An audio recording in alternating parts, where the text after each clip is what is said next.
Welcome to this webinar hosted by the Mauritius Africa FinTech Hub. Today's topic is the evolution of the AML CFT regulatory framework in Mauritius. And today's guests, we have Mrs. Renu Audit from the FSC and Latasha Jugroo. Just a brief background about Mrs. Renu. She's Director of Authorisation and Supervision at the Financial Services Commission in Mauritius. The Financial Services Commission is an integrated regulator for the non-bank financial services sector and global business in Mauritius. Mrs. Renu Audit is a lawyer by training with more than 25 years of experience in commercial, corporate, and financial services, and in the regulatory environment in Mauritius and UK and India as well.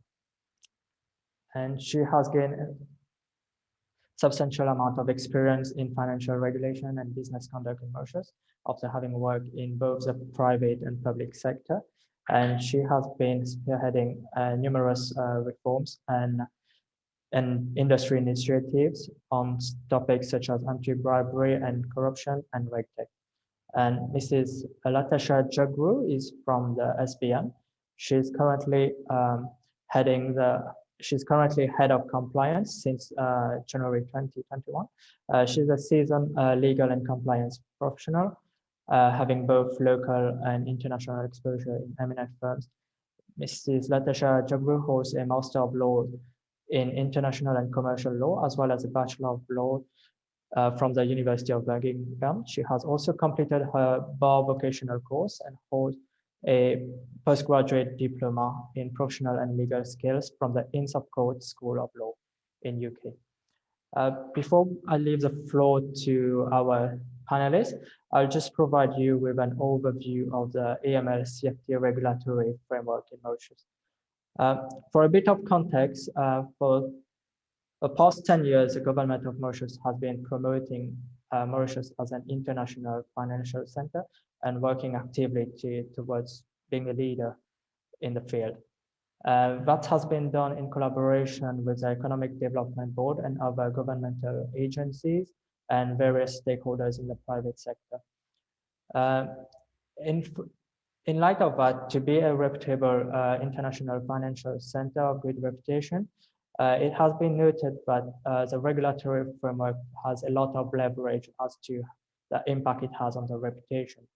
And to that effect, the FSC has instructed a consultancy firm in 2018, which led to the release of a report entitled Innovation and Transforming the Mauritius IFC of 2030, a blueprint for success. And in there it was mentioned that regulatory framework is very important and in line with compliance with international standards. Now to get back to international standards, we in Mauritius, we are following the recommendation of the FATF, the Financial Action Task Force, whose recommendation has been embraced by the SAMLAG, of which Mauritius is a member. And following those recommendations, the government of Mauritius has started a national risk assessment in 2017, and that led to a report as to the findings and also a strategy paper which was published in 2019. As a result of this strategy paper, this led to the substantial amendments to the Financial Intelligence and Anti-Money Laundering Act 2002 and the regulations that were enacted subsequently. And we have also had a new legislation come into force to give effect to UN sanction, which is known as UN Financial Prohibition, Arms Embargo and Travel Ban Act 2019, which is the latest legislation in the field of AML CFT in Mauritius. As a result, the regulators, the Bank of Mauritius and the FSC have updated their handbooks and guidelines to align with the statutory provisions.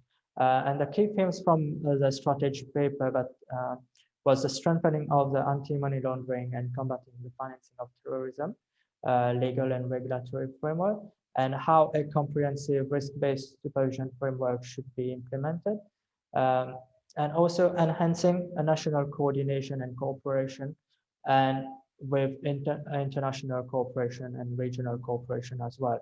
So those findings are very much in line with the FATF recommendation, and our regulators, together with the law enforcement agencies, are working together towards achieving those aims. And I think I will leave it to Mrs. Renu Audit from the Financial Services Commission, who will be able to tell us more about how the reinforcement is happening at the FSC and give us some more information.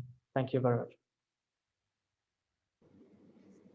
Thank you, Yusuf, for starting that, and good afternoon to everyone who's online. I understand we have quite a few participants from Mauritius as well as some from overseas. So it's my opportunity actually to address you briefly. And quite a few of those things which I may say might be my personal views as well. So I'm not binding the commission. I'm just sharing my experience so far, particularly from AML CFT, where lots have been happening over the last couple of months and weeks, and also over the last 2 years. Just to set the scene right, we have been hearing about FATF methodology, FATF recommendation, and I think there are two elements to it, if I can just set that for the purposes of this discussion. One is the technical compliance side of things, and I think Yusuf has rightly mentioned that there's been a lot of amendments to the laws and the legal and the regulatory framework which has been happening, including the FIAMLA regulations of 2018, and also corresponding amendments made to even to the Financial Services Act and few other leading acts which applies to the banking and the non-banking sector. But the second part to it, which is, I think, more meaningful for today's session, is the whole effectiveness. I think we keep on hearing the word effectiveness. What does this effectiveness means? So I'll try to simplify that and share my understanding to this. I think what, if we look at the FATF methodologies in respect of effectiveness, what it means is actually that the whole financial system which we have, and the broader economy as well, they are protected for any threat of money laundering and terrorist financing and proliferation financing. This is what they are saying. So that you end up strengthening the financial sector's integrity, and you are contributing to the whole safety and security of the ecosystem. I think this is what it is intended. How do you do that? Twofold. First is you make sure that there is coordination, there is cooperation, there is policy framework amongst the regulators or the supervisors, whereby you can mitigate this money laundering and terrorist financing risk. And I think I'll give you just one example which has come up to the table in addition to the bilateral and the tripartite, for example, agreements which we had, FSC's party to with FIU, with Central Bank, with ICAC, there was lastly an inter-ICC, as we call it, the inter-agency framework, which was set up where all the supervisors within Mauritius, including MIPA, including Attorney General's Office, Registrar of Companies, Financial Intelligence Unit, ICAP, Bank of Mauritius, they all, and all the DNFBPs, what I'm saying, the DNFBPs regulator as well as for the financial institutions, they all are party to it, and they proactively exchange a lot of information, a lot of intelligence, a lot of experience within their legal remit. So I think that is one part of the effectiveness.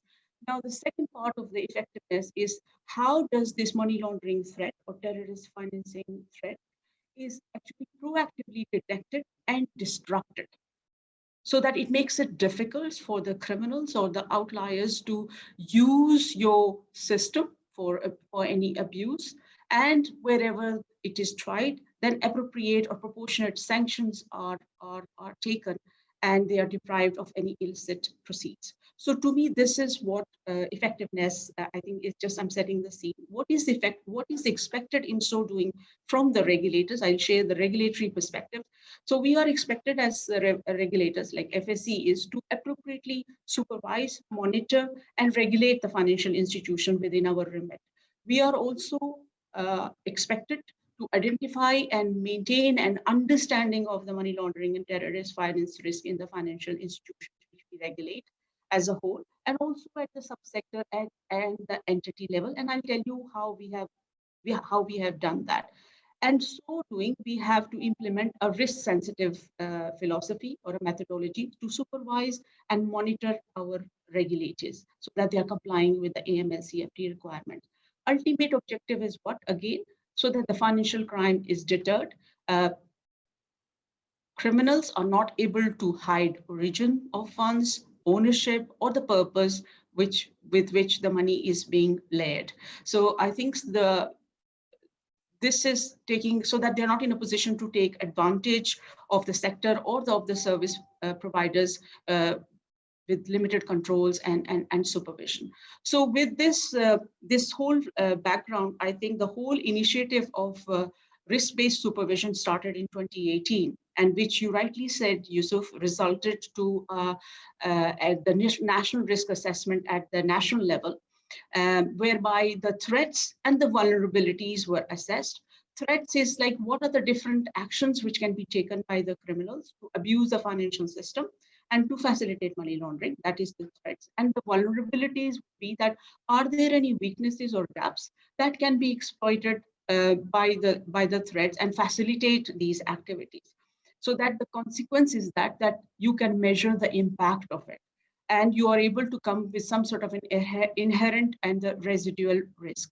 So this was carried out at the national level, whereby some of the sectors were mapped in different risk buckets. And I'll just give you examples, like, for example, the TCSPs, as we call it, where our management companies fits in, they were rated as very high risk. And so was the investment funds, where our investment funds, the managers and advisors fits in.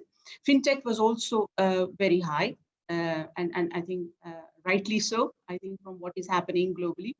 And whereas our insurance, for example, was rated as medium risk, except a few sub-activities, and so was the pension. So when we carried out risk assessment internalized that national risk assessment and at the FAC level, we carried out an offsite RBS questionnaire, as we call it, whereby all our entities were also risk profiled from very high, mediums to low. And on that basis, a supervisory cycle was determined for inspections or for offsite desk reviews. And this questionnaire, RPS questionnaire, is an annual phenomena. And currently, our second round of this whole risk-based supervision questionnaire is out again, and the deadlines have been closed this week. So this is an ongoing test. So basically, what has been the objective in so doing? I'm coming to FSC now. What was our objective in so doing? The objective was so that as a supervisor, we also have constraint of prioritizing and our resources. So this helps us to prioritize our attentions and our resources on those sectors, on those entities, on those functional areas that are most vulnerable for AML CFT abuse, as well as the areas of higher risk of non-compliance. And this also enables us to use some principle-based approach, testing the effectiveness rather than a mere tick box exercise of the presence of the control. So I think that is very important, and I'll emphasize on that, that it is testing the effectiveness of those controls rather than having only the controls in place. And this inspection targets helps us to actually contextualize all the FATF expectations or methodologies in our processes. What are we able to do by so doing is we are able at the end of the cycle of that supervisory engagement, as our role is, we are able to monitor the compliance at the entity level, at each financial institution level on the risk basis. We are able to see whether the testing is effective. That means the presence, the controls are present, and what are the follow-up we have to do on the deficiencies, which we want the boards of those companies to take ownership of, or the senior management, and rectified within a certain time agreed with the regulator. When it comes, so this is what is expected from the supervisors, and how do we organize ourselves as far as the RBS principles are concerned. Now, the next question is, how do we do that? What are the tools we use in the course of the inspections? Although all this philosophy, I must say, that is being shared in the handbook very clearly as a matter of guidance, so that when FSC rolls out its inspection cycle, they know what are the expectations of the regulator. And I must say, this is a very agile document, so that as we move along, as the feedback comes from the industry, we are able to relook at it and make it functional at all point of time. Now, as far as the inspection assessment tools are concerned, we include, for example, conducting meetings with the lines of the business. And that would mean engagement with the board, because ultimately the statutory responsibility and accountability sits with the boards of the financial institutions.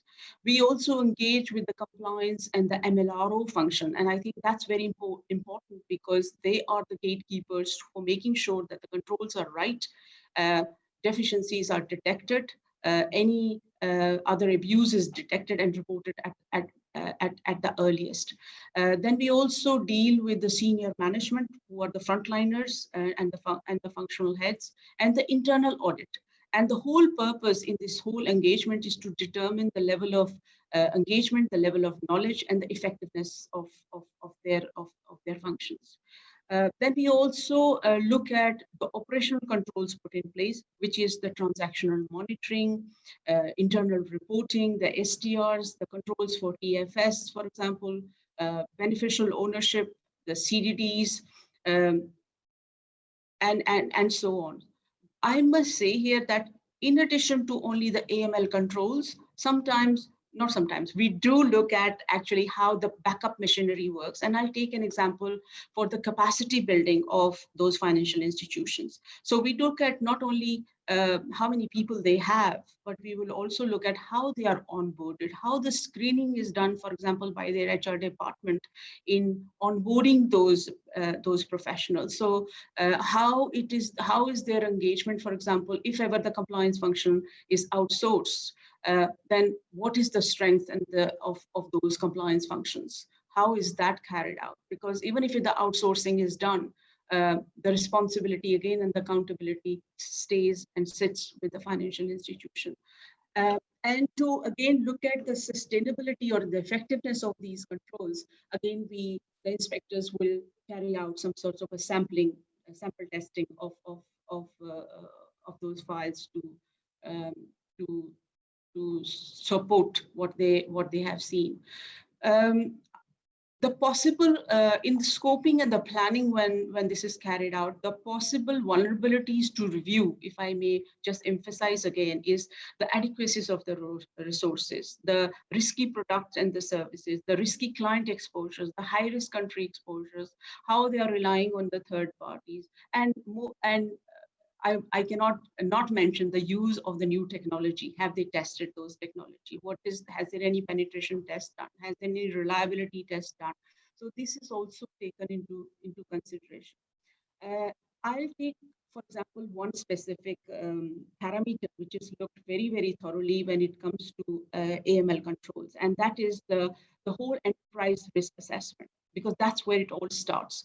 That's where, again, the board's engagement starts. Do they understand what is the business risk which comes along with the geographies they operate, which comes with the clients they have, which comes with the products and the services they offer, and that gets culminated or expanded into then the policies and the procedures, the IT systems and the software controls of the or so on, and also their enhanced monitoring. Once they have pocketed that risk, then they are able to see where they're going to look at or spend more time or apply enhanced due diligence and so on. We are also spending in those control reviews a lot of emphasis on the beneficial ownerships, right? So as a part of the customer due diligence, enhanced due diligence when it's coming to PEPs, politically exposed person as their clients, the TF screening tools they're utilizing, how the whole effectiveness of the suspicious transaction reporting process works. Are there internal disclosures which can may or may not lead to external disclosures? The whole AML CFT training part is equally important, because that builds in the sustainability into the whole system. And of course, the independent, is there someone independently available, whether it's the internal audit function or any other function, who independently at certain frequency come and looks at the the effectiveness of those controls. So all this is looked at. So once this process is done, then comes ultimately what happens. So as a follow-up, FSC, before they exit the inspections, the AML inspections, they should be in a position to crystallize what are the legal or the statutory failures to be addressed. And this follows with a remedial plan, which is expected to come from the financial institution, which has to be very specific, very testable, very with deadlines, with timelines, which shows the engagement again. That has to come in within the 7 days. I think we have set up very tight deadlines for that one in the last cycle, within 7 days. And it needs, and then it's further monitored as the status reports, as the development or as the progress made in 2 months. So that at the end, once the FSC is satisfied with the remedial action put in place, then the inspections are closed, or otherwise it will remain open until FSC is satisfied that all items had been satisfactorily remediated. Of course, whenever there are breaches, they cannot be, there has to be a reference to enforcement. So serious and the repeated non-compliances and breaches are referred to enforcement. And in that respect, FSC has issued an enforcement manual, again, just like the handbook is issued for the AML CFT expectations, an enforcement manual and administrative penalty regulatory framework is also put in place and is shared. And the newest add to that is the whole settlement procedures has also been shared to actually, so that it can come to some sort of a conclusive end. So I hope I have able to carry to justice to what I was expected to show end to end how our process works. And I'll take just maybe 2 minutes only to mention about when it comes to virtual assets, what is the position? I think when it comes to virtual assets, again, taking off from the national risk assessment, where the securities sector was all risk assessed, what we issued as a guidance in 2018 was that that virtual assets could only be offered as a subset of our digital assets. That's where we have. And what we've done is we defined what digital assets were. And we said that these were any tokens which are in electronic or binary form, and which represent somewhere either the holder's rights to a service or to ownership of an asset. So it can be offered only as a subset of those digital assets. And that is restrictively was offered only to sophisticated investors and the expert investors, which brings it back to our Securities Act. And because these are not, we said cryptocurrencies are not recognized as fiat currencies or as legal tender, but we are mindful that those could be, they are exchangeable with other things having a value, just like perhaps a physical commodity would be. What precautions we took there is that it excludes, of course, any transaction in which a business as part of affinity or reward program or grants a value which cannot be exchanged for a legal tender or a bank credit or any digital assets. And we also excluded the digital representation of a value issued for the use within an online gaming platform. So these were the two exclusions which came in there. What I must also, so if ever anything is coming in our space as digital assets and use cryptos as underlying assets, they automatically will fall within the AML CFT requirements when it comes to the understanding all the norms which will otherwise apply to a traditional setup. And I must end my my intervention, this one, at point that, as you would all know, that FATF has been conducting the plenary for this week, and it just got concluded yesterday. And one of the strategic initiatives they have highlighted is to mitigate the money laundering and terrorist financing risk on the virtual assets. And they are issuing a consultation in that respect, opening, I understand, from March, which will definitely look at the virtual asset service providers, how they would be regulated and licensed and registered. So I think this is the way forward, and we just need to watch that space. And I'll rest my note on that. Thank you, Yusuf. Thank you very much, Renu. It's been very interesting to hear your views, especially on effectiveness and how it shows that integrity and the security of ecosystem relies a lot on the effectiveness of the regulatory framework. I now leave the floor to Latasha, but just before that, I would just like to remind our attendees that they have the option to leave their question in the Q&A panel. There's a button at the bottom of the interface on Zoom where you can drop your question, but please try as much as possible to make it concise so we don't waste time on reading questions and spend more time on answering them. Thank you for that. And Latasha, I leave the floor to you now. Thank you, Yusuf. It is a pleasure to join this platform today, and thank you for the MAFH for organizing this. So from a banking sector perspective, I have to say that the banking sector has been very keen to support the government and to support the regulators in its fight to remove Mauritius from the grey list.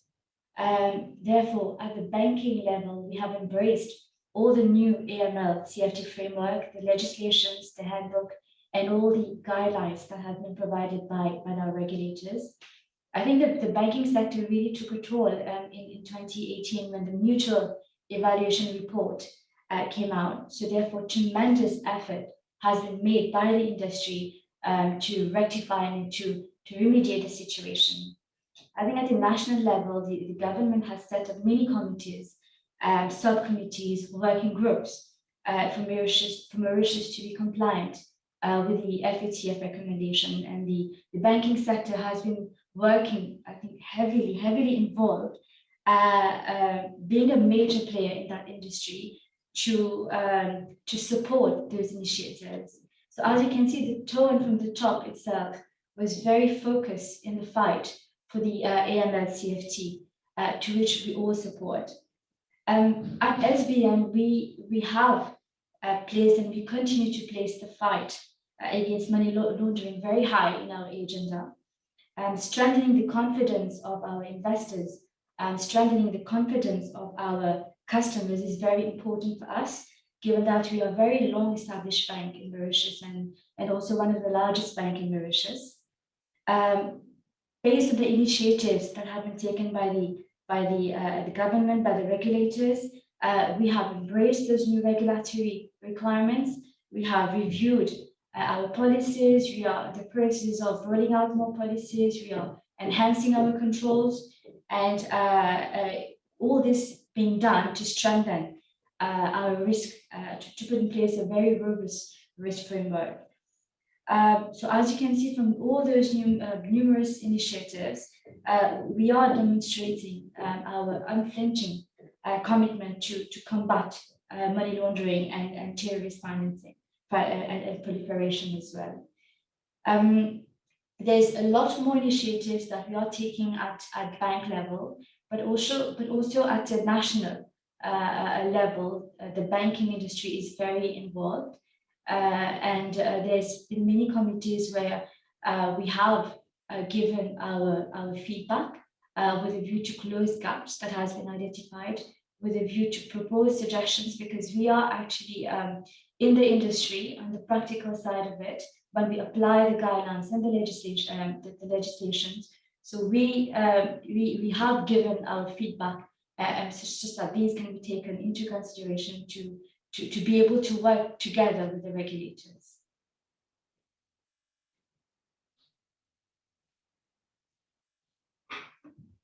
And also, Yusuf, one of the points that we wanted to discuss is when you look at COVID, the COVID-19 was a very challenging situation for Mauritius, and the scale and velocity of this pandemic was so unprecedented, which had really tested the corporate agility of many institutions. But Mauritius had really embraced those challenges with lots of positivity and enthusiasm. From an industry perspective, all the regulators, the banking sector, and our partners, for example, the Mauritius Bankers Association, we worked together tirelessly to try to bring some kind of normality to the situation. At bank level, there was many initiatives that were taken to adhere to all those requirements, to the COVID relief programs that was being set up by the regulators, and also to try to meet our customers' needs at the time of the pandemic, which shows again our commitment even during the pandemic to adhere to all those regulatory requirements. There was no relaxation of the rules because we can't afford to relax on the rules even at a time like this. In fact, we had to even enhance our controls because even in these situations, we had illicit actors in the industry who were still committed offenses. So at the bank level, we had to enhance our controls. People working from home, colleagues working from home were able to do that remotely, but we also had people and colleagues who were working in the office, ensuring that the due diligence was being carried out. So thank you, Yusuf. This is a bit what we have done at SBM from a COVID perspective and embracing the new AML CFT framework.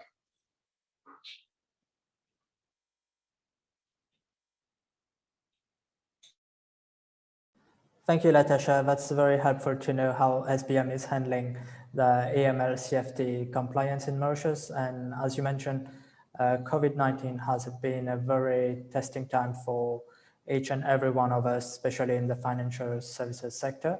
Okay, so I'll just move on to ask you a few questions.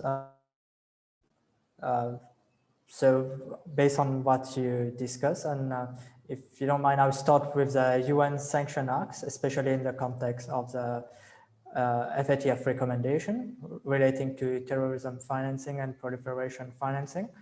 I just wanted to know your views as to what are the changes you can expect to business activities of the various stakeholders within the financial services in Mauritius. And that's to both of you. Whoever feels they can provide some input to it is most welcome to chip in.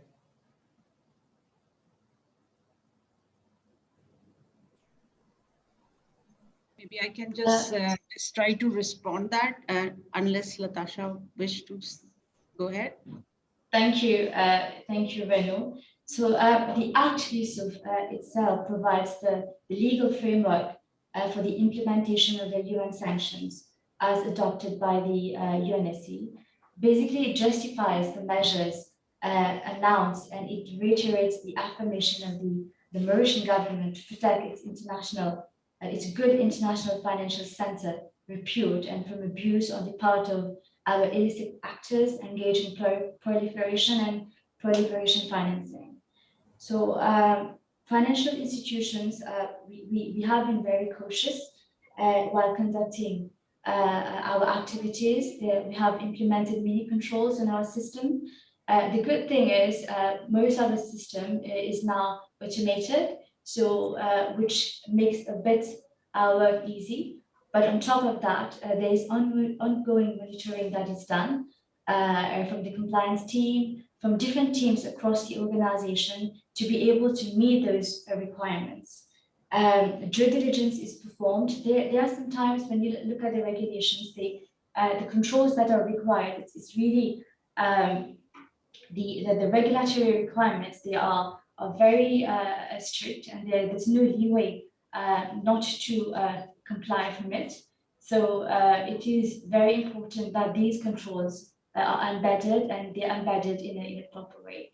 So at SBM, we have demonstrated, and we continue to demonstrate the effort that we're making to be able to meet all the regulatory requirements and to be able to adhere to all the controls and to all the sections that the Act provides. Thank you, Latasha. So, Yes, Yeah, go on, Renu. I would have just perhaps added that the whole, I think that's a great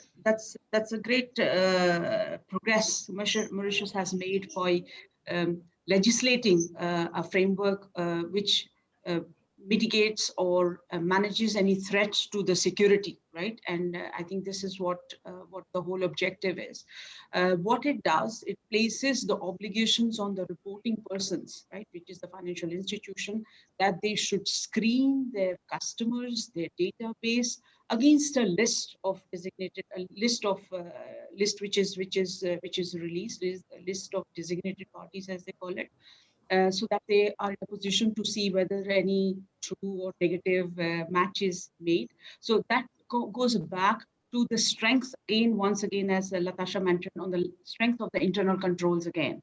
And the second part to it is an immediate reporting of the same. And I think here the reporting has to be immediately made to the NSS, the National Sanctions Secretariat, and FSC together. And I think they've also standardized the template in which the reporting has to be made. What we have encouragingly seen in this whole RBS first cycle is that licensees are very mindful of this, and what we are encouraging is a very, very conservative approach when it comes to TFS, so that they are able to screen frequently. And here, frequently, I must say, is not weekly or monthly or annually, but I think we are seeing daily screening is happening as well. So that's a very, very positive development, I think, in showing compliance and mitigating that risk, which it poses to the jurisdiction and to the whole system. Thank you, Renu. So you mentioned technical compliance, and that led to further regulations being enacted. And one which came about is the Financial Intelligence and Anti-Money Laundering Regulations 2018, which requires up-to-date information regarding beneficial ownership as part of the reporting. So I was just wondering, like, how is the FSC ensuring, especially with the global business sector, that it has access to the most up-to-date information on the beneficial ownership? I must say that this requirement for the global business sector, as you said, or even other licensees of the Commission, is not new. This requirement has always been there, and at the very first filter which we have, which is our licensing or authorization filter, it is required by all applicants to disclose the beneficial ownership, and it goes to the level of the UBO, the ultimate beneficial ownership. This is the requirement. And it goes one step further, that whenever in the life of the company, of the financial institution, any change of ownership or transfer happens, it has to be pre-approved by the FSC. So that is also a requirement under our law, under the Financial Services Act itself. I must say that in so approving, FSC looks at the fitness and the probity of the persons behind who are coming in, if there's any change in the beneficial ownership. So it goes for a lot beyond what I'm saying in actually just gathering the data. There is an assessment of the data when it comes to the fitness and the propriety of the people who are controlling or behind or the owners of those institutions. What is also happened with this whole revision or re-engineering of or upscaling of our legislative framework is now even at the level of the registrar. They're keeping a register of beneficial ownership, right, which has to be updated at all times. The other change which was brought in, I think 2018, to the Financial Services Act now is at the level of the licensee. That they are required to keep and maintain at all times a register of beneficial ownership of each of its customers and the records therein. So corresponding amendment was made to the Financial Services Act, I think it was section 29 or so, and this is tested, it's monitored and tested when FSC's inspector goes onto sites and off sites, so to see compliance to those requirements. And of course, if the licensee fails to, needless to say that, if licensee fails to keep those records or provide information to the Commission, then of course it gets into enforcement or the section criteria which may impose admin penalties and so on. All right, thank you, Renu. And now I'll just also question to Latasha as to how the SBM is ensuring that it fulfills its regulatory compliance in respect of determining and having the most up-to-date information regarding beneficial ownership as a reporting person under the FIAMLA 2002.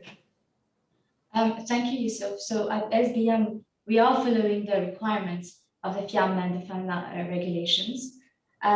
These regulations, it does spell out that the reporting person, a bank, is required to identify the beneficial owner and take reasonable measures to verify the identity of the beneficial owner using relevant information or data obtained from a reliable source, such that the reporting person is satisfied that he knows who the beneficial owner is.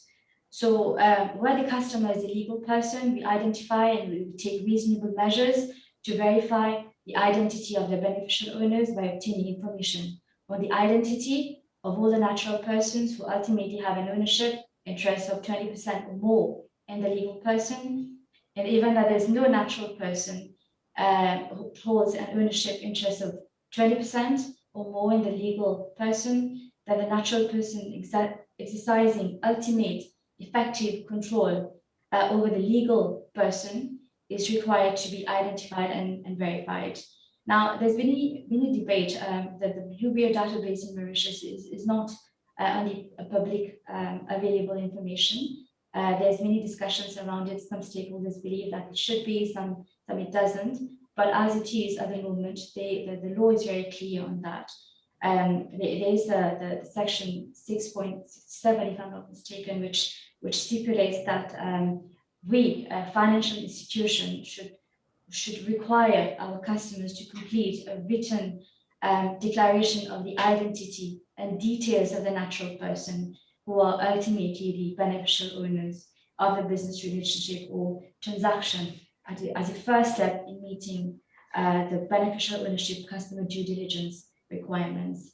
In addition to that, what we try to do as well, customers from where a jurisdiction where the UBO database is on the public domain, for example, in the UK. So we do conduct independent verification at our end to ascertain who the UBO is, and we do verify by using those public domain. So without going too much into the detail, overall, this is what we do at the level of the bank. All right, thank you, Latasha. And since at the beginning I introduced the topic as a background, we are moving towards being an international financial center. And as we're moving closer to that level of being the leader in a leading IFC, we notice that the volume of transaction is increasing. We have more remote transaction going on, as well as the complexity of the products and services that are being offered by the financial services sector. And I just wanted to have briefly your views as to how technology can help with regulatory compliance. Red or Latasha might want to answer that first in whichever order you feel. So Yusuf, I personally believe that the FinTech industry is just amazing. It's intriguing, it's ever-changing, it's challenging, and it's promising. It's a revolution, in fact, as some would call it. And I have to admit here, when you look at history, I think banks were reasonably good in embracing FinTech in order to better serve our customers. I mean, if you look at the ATM machines in the 1960s, and if you look at the debit and credit cards in the 1980s, so the banking sector was well ahead in the situation. But I think in 2008, with the global financial crisis, banks were so busy embedding the new rules, the new requirements, and busy paying fines, and in some cases justifiably so, such that FinTech became a distant priority. And I think at the same time, some game-changing technology developments were happening. And our customers were becoming used to the technologies, the ease of doing business. And so if you look at the platform today, who enjoys going to a bank to effect transaction? I was reading a survey recently where it was mentioned 70% of our millennials would rather go to the dentist than hear what the bankers have to say. So all these are concerned that the banks have, and we are aware that if we are to jump in this advancement in this technology world, so we have to join the wagon. So from a banking perspective, there are many initiatives that has been taken by different banks. And Mauritius is very keen to be seen as a player, I think, in this industry. If you look at all the initiatives that has been taken at national level, industry level, the MAFH, for example, it shows that the Mauritius commitment to be leading in that area.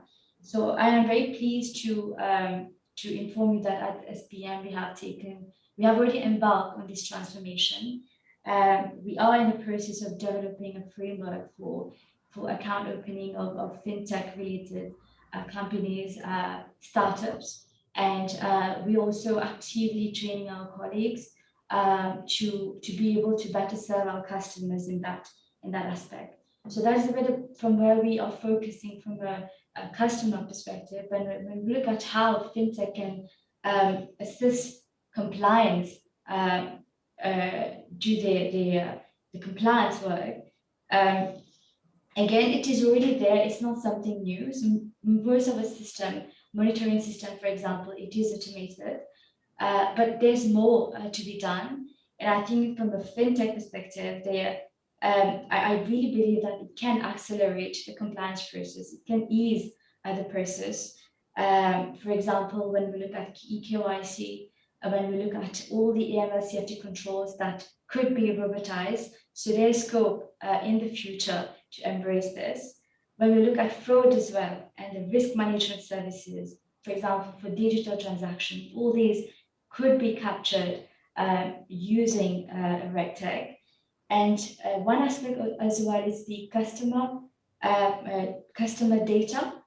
So I believe RegTech can be used to securely manage the consent to use our customers, and not least, but our regulatory reporting. There are some banks who already initiated automated reporting, but it is something that can actually be of efficient use in the future.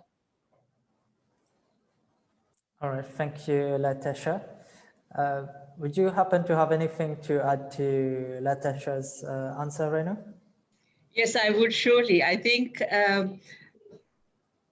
even managing data is a challenge, I think, across, whether it's on the regulatory front or is at the level of the operators. I think it's a challenge. And we're seeing more and more usage of technology in it. And I think I would agree with Latasha there that COVID, while it's been something which hasn't brought a lot of pleasantness in people's life, but I think when it's coming to businesses, it has brought technology much faster, much accelerated speed than expected. So I think even at the regulatory front, we see that we managed to, during the lockdown, we managed to do our desk reviews and actually did manage to catch up on our on-site inspections to the commitment which we had taken vis-a-vis the FATF. So that was possible just because there was technology as an enabler. So I'm a great supporter of technology personally on that. But bringing it back to our AML front, which you rightly mentioned that given the size of the transactions happening and the volume of the client base and so on, what is the regulatory guidance or appetite on this? I think I'll draw the attention of your attendees to our handbook, which is issued as guidance. There is a specific section which I'm seeing on chapter 5. It's called 510, which provides for electronic identification and verification.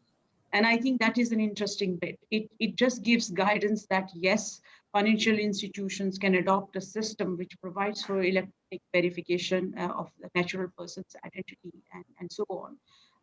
But what it does is it also sort of adds a bit of caution that whenever you using technology, you really need to understand that technology and understand the risk which comes associated with that technology. And I think that is very important. You need to understand the functionality and the capability and the risk which is offered there. So I think there is a balanced views which has been given there or as a guidance, and also what we have seen on the ground in the course of the inspections, that yes, there is RegTech solutions which has seeped in very fast. I wish there were more than they are at now.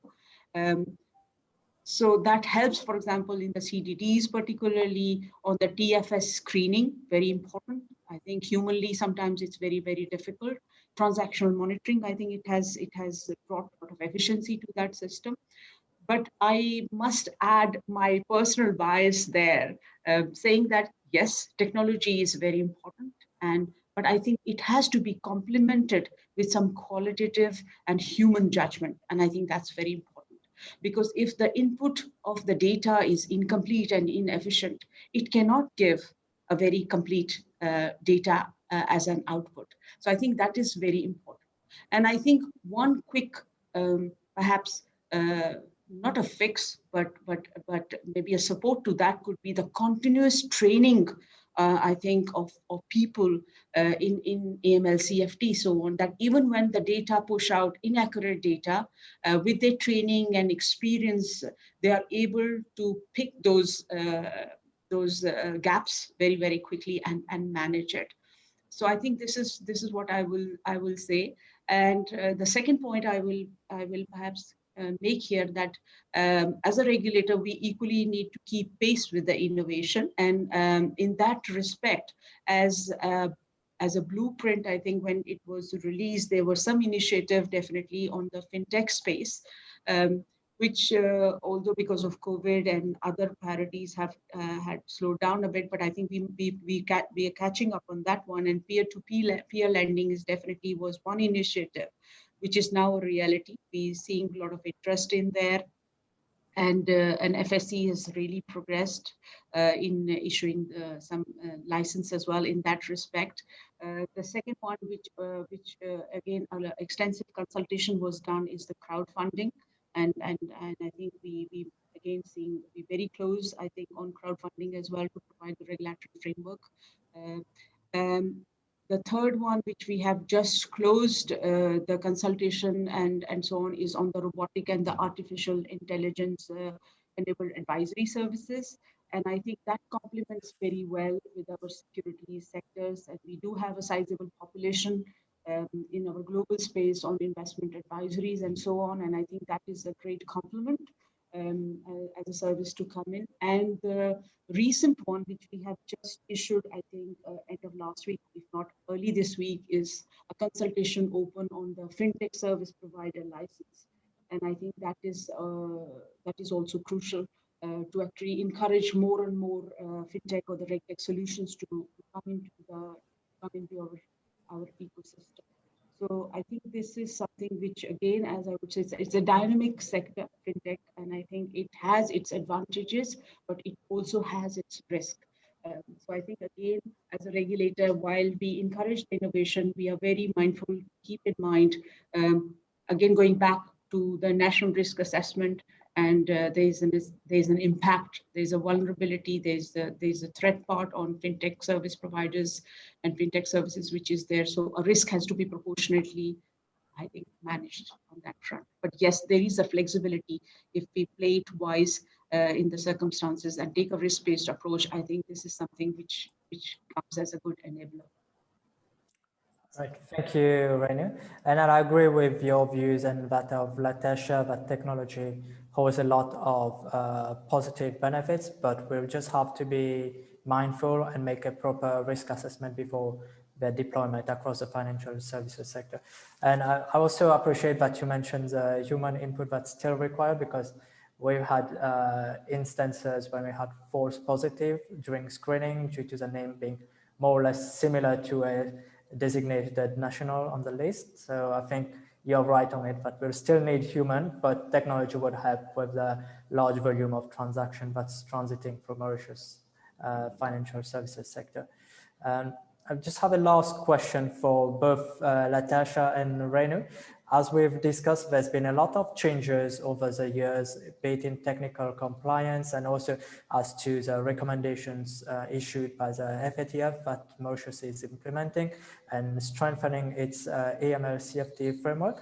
I just wanted to have your views as to whether licenses should adopt a flexible AML policy, since you mentioned that the licenses should be proactive in the detection of money laundering activities, and if that having a flexible AML policy would be in line with that proactiveness that the regulators are looking forward to address new scheme for money laundering and financing of terrorism, especially with new technological means that are available nowadays.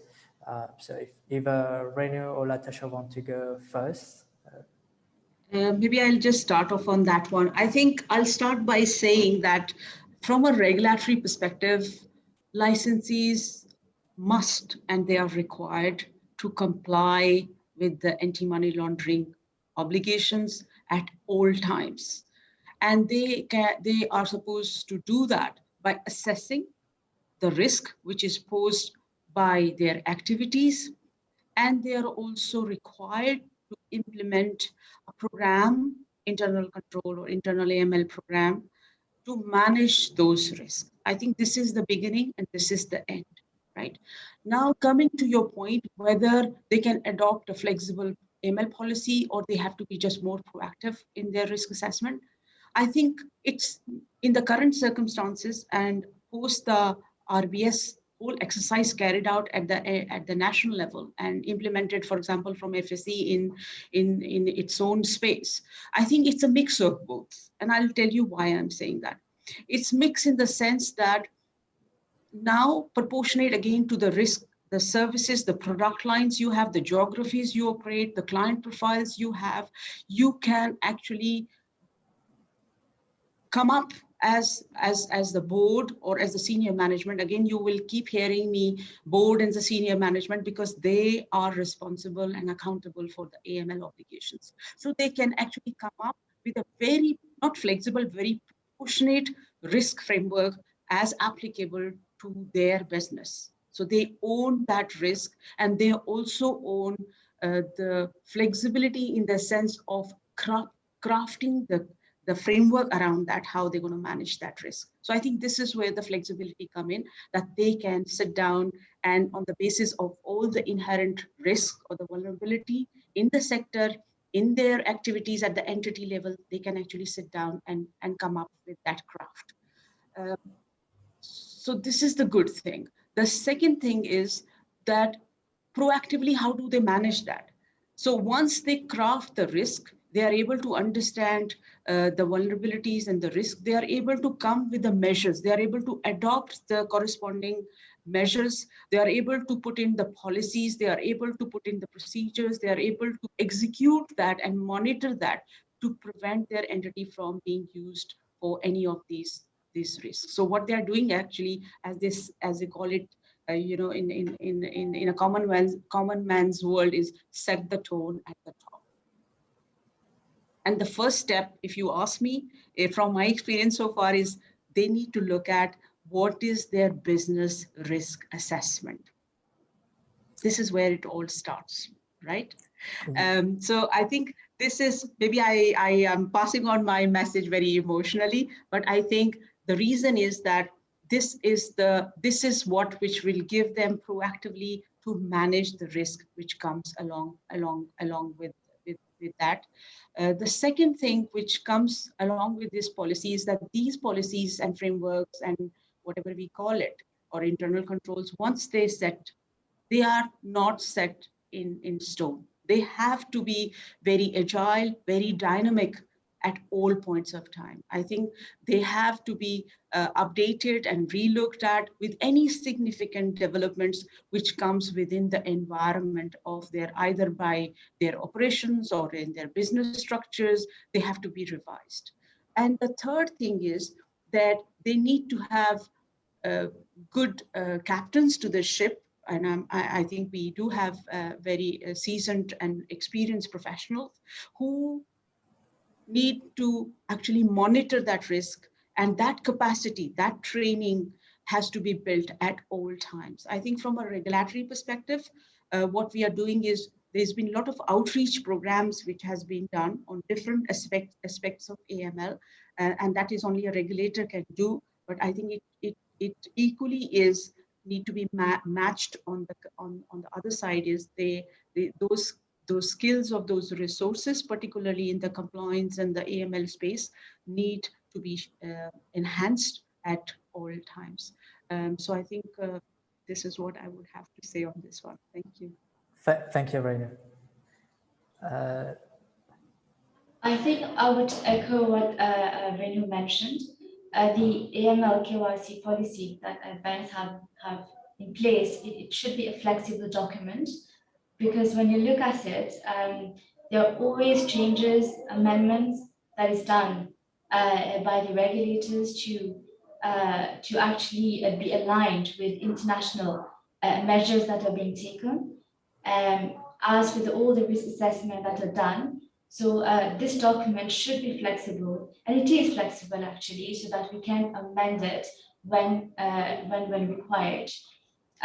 Normally, banks, the regulators encourage the policy to be reviewed on a yearly basis, or whenever there's any changes in the regulations, in the laws. So this is done. But when you look at the way the banking sector operates, the way a bank operates, at the very beginning of the year itself, we have our compliance plan, and this is where all the risks are assessed. This is where we plan our reviews around what are the risks we're going to focus, obviously using a risk-based approach. So based on the reviews that are being done, and not only by the self-assessment that are done, but there are an internal audit that comes and would assess our controls. There's the external audit. So all these, whenever the audits are carried out, whenever the risks are tested, there are outcomes from it. Some of them would touch our policies, some of them would be recommendations. So, and this is where the flexibility of the document is reflected. And as Renu mentioned, the risk assessment, it's a dynamic approach. There's the enterprise-wide risk assessment that is done, and it is reviewed very, very often, so that we are actually mitigating the current risk that the bank has. We look at across all the controls, whether it's product, whether it's the geography, whether it's the channels. So all these are taken into consideration, and the policies revolve around it. Regarding the proactive approach, I also echo what you said, Renu. It should be a proactive to assess this, because there's many guidelines, there's many guidance that is provided by different institutions, by our regulators, whether it's local or internationally, so that we are able to work with those documents to proactively assess our risk, and then to take it from there. So I agree, actually, there should be both. It should be a flexible document, but looking also proactively as to where we can enhance on it. Thank you, Latasha, and I'm sure like the input from both yourself and Renu would help the board of directors to shape the AML policy as best as it can meet the regulations at the moment. So I will just now kick off with the questions from our attendees, and I would just ask if you have any further questions, feel free to drop them in the Q&A panel. So I'll just ask first question, which is addressed to Renu, which is about in relation to the non-profit sector. The question is, I'll read it out. With respect to terrorism financing risk, which falls under the purview of the Registrar of Foundation, can you elaborate on the powers that are given to the Registrar of Foundation to conduct inspection as a non-profit sector with respect to terrorist financing risk? Yes, I think we here, yeah, I think what the question is with regard to our DNFBP sector, where the foundations come in under the purview of the Registrar of Association, which is hosted under the Registrar of Companies itself. So we have a dedicated Registrar of Associations. So they now have the power from AML CFT perspective to carry out again, to test again the effectiveness of the controls which in put in place as a follow-up from the whole national risk assessment which was carried out. And this whole array of amendments brought to the different legislations. I can't speak for them, but what I am very aware of as a part of this interagency coordination committees, ICCs, which we have, where Registrar of Association and Registrar of Companies are both members, that they are also currently carrying out inspections on that front, on the foundations, on other companies limited by guarantees, on charitable trusts, and so on. So they have the adequate powers to do that. And wherever the structures are falling short of the AML compliance, I think I'm sure they're taking their corresponding actions. Perhaps I can just add on from FSC's perspective is charitable trusts, for example, trusts definitely fall under our purview by the fact that they need to have a qualified trustees, and FSC is the regulator for qualified trustees. So even that is also part of our on-site inspections. We've carried out some, and we have perhaps in our next cycle to carry out more on those. So that is equally what I'm saying in addition to our other sectors, other financial institutions and the global business sector. So this is another one which is definitely very much within the ambit of the AML CFT supervision. I hope I have answered that question. Yes, thank you, Renu. And we have another one which is addressed to both of you ladies. It's about FinTech and compliance, and if we are considering the use of RegTech in the onboarding, transaction monitoring within our existing framework to ease the process and identify risk at the initial process itself. I think Renu mentioned that initially, but there's provision already in the guidelines as to the identification and verification of documents electronically, but maybe Latasha, if you want to expand on it as to how SBM might be picking onto or leveraging on technology in its business process in a very briefly, as we have some more questions to go through. Right. So for the ongoing monitoring, yes, there are automated tools that are used across the business, not only at the compliance level. There's several levels of checks that are done, and most of them are robotized. There are thresholds that are put from where transactions are captured, which is in line with the regulatory requirements. And all this is done under the purview of the guidelines of the AML and the FSC handbook. Without going too much into the detail, Yusuf, of what we are doing and what we have in place, but to answer the question, yes, we use RegTech to monitor our transaction. We're not there yet from an onboarding perspective. We are waiting more clarity on that from the regulations, from the regulators. But on transaction monitoring, this is being done and it is working efficiently. And I have to say that the controls that are in place, it has helped our colleagues to manage effectively the risk from a compliance and from the banking perspective. All right, thank you, Latasha. So we have one last question so far, which is to Renu, in respect of virtual assets. Attendee is asking is there any legislative draft that is in line with the recommendation 15 of the FATF? Do you have anything from your end that you want to contribute, Renu, with regards to that question? I think I will just talk where does virtual assets fits in our current regulatory framework. I think that's what I tried to touch, but I think I didn't spend enough time on that one. I think when it is coming to virtual assets, and I'm talking about here, let's say cryptocurrencies, which has been, let's say, defined from FATF perspective, if we just keep ourselves in that box. I think what we are saying here, that this is something which is which we have allowed so far by virtue of the guidance which we issued in 2018, that they can form part of the subset of a digital assets. And digital assets, again, we are bringing it under the remit of the Securities Act. So it cannot come in isolation. This is what we are saying. Because if I, just for the sake of conversation, I can say, if I look at the definition of virtual assets from FATF, and I will just perhaps read it for you. It says it is a digital representation of a value that can be digitally traded or transferred and can be used for payments or investment purposes.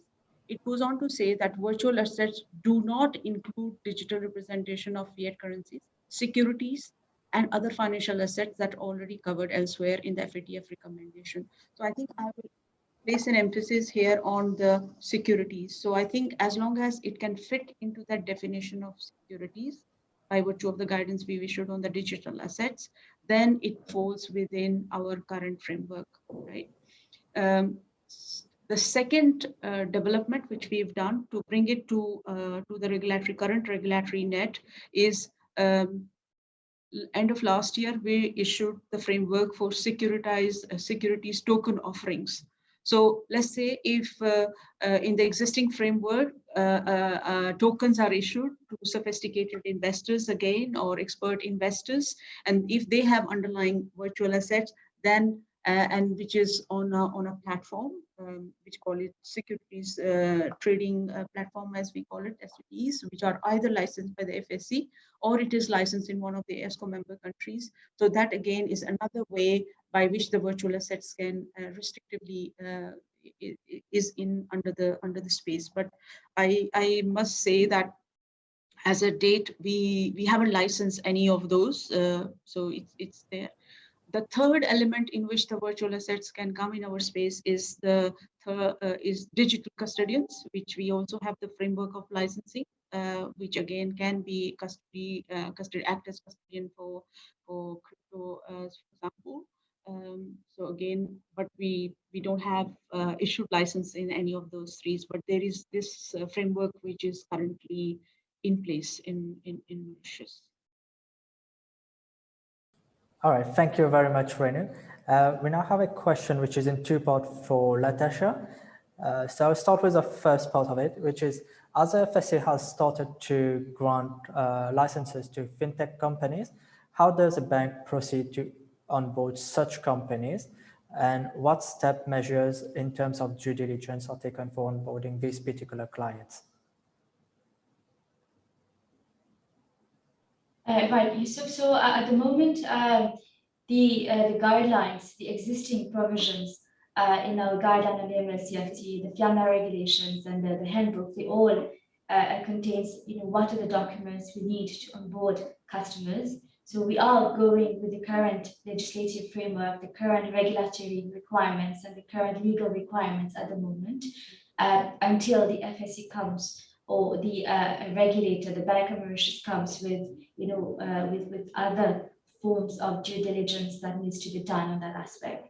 So again, we onboard our customers based on the risk rating of the customers, whether it's it depends on the risk rate, and then we do our KYC accordingly, we do our due diligence accordingly, and there you go. So nothing which is not within the purview of the legislative or the regulatory requirements.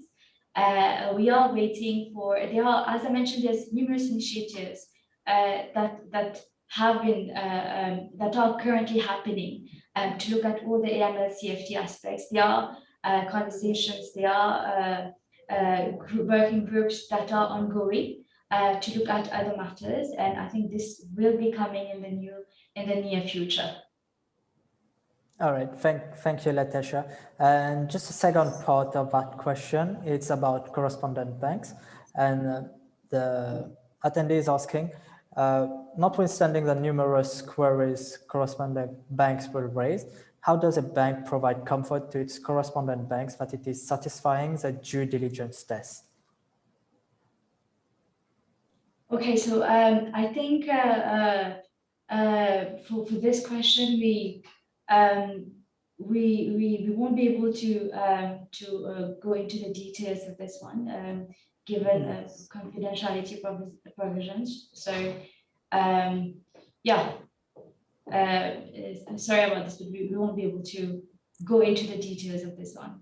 All right, okay, we understand that you do have your commercial argument, but that's the end of that question. And so we don't have any more questions from our attendees so far. And I would just like to thank you, Renu and Latasha, for your presence and sharing your views on to the AML CFT regulatory framework in Mauritius and how the best practices. And I'm sure from the insights you provided that our attendees benefited and would be able to implement the right practices and policies within their workplace and businesses. Thank you very much, ladies, and thank you to all of our attendees. We look forward to meeting you again for our next webinar series. Thank you for having me on. Thank you, everyone.